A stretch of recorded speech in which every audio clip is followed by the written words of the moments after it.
Partout dans le monde, les tortues jouent un rôle écosystémique essentiel. Mais partout dans le monde, les espèces sont menacées. Les maux sont connus, pression humaine, pollution, réchauffement climatique.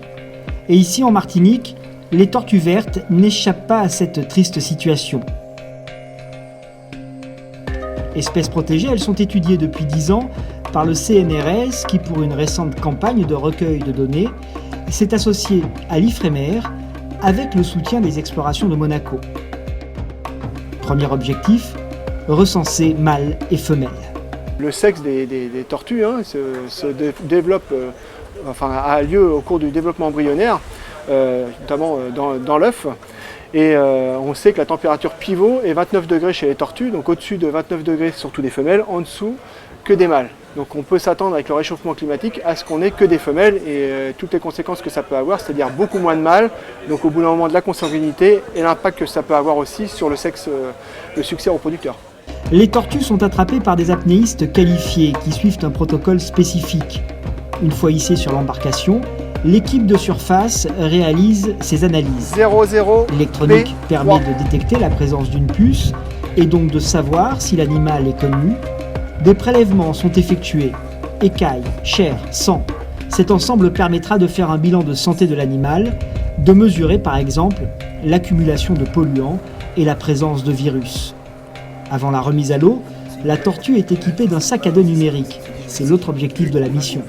Tester un nouveau dispositif capable d'enregistrer des données, mais surtout de les transmettre lorsque l'animal est proche de la surface. Ces données permettront d'étudier les déplacements et les comportements de plongée de cet herbivore en lien avec son habitat et son activité d'alimentation. La caméra est associée à des accéléromètres, magnétomètres, gyroscopes, profondimètres, thermomètres et GPS.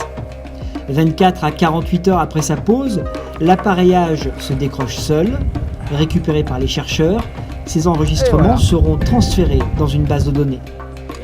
La concentration de scientifiques à l'Anse d'Arlet est aussi l'occasion de réunir de nombreux enfants.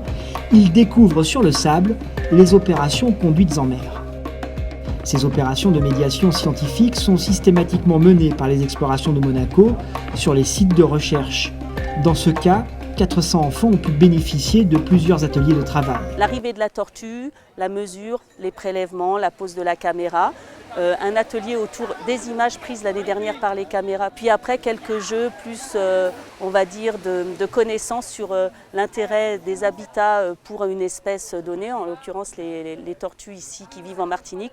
Un an auparavant, une opération similaire avait été menée sur le thème des aires marines protégées. Le prince Albert II de Monaco avait inauguré celle du Prêcheur, baptisé Albert Falco, l'un des fidèles compagnons d'aventure du commandant Cousteau. Le souverain avait à cette occasion rappelé l'importance de ces espaces où doivent cohabiter harmonieusement l'homme et la nature et dont le développement est l'un des piliers de l'action des explorations de Monaco.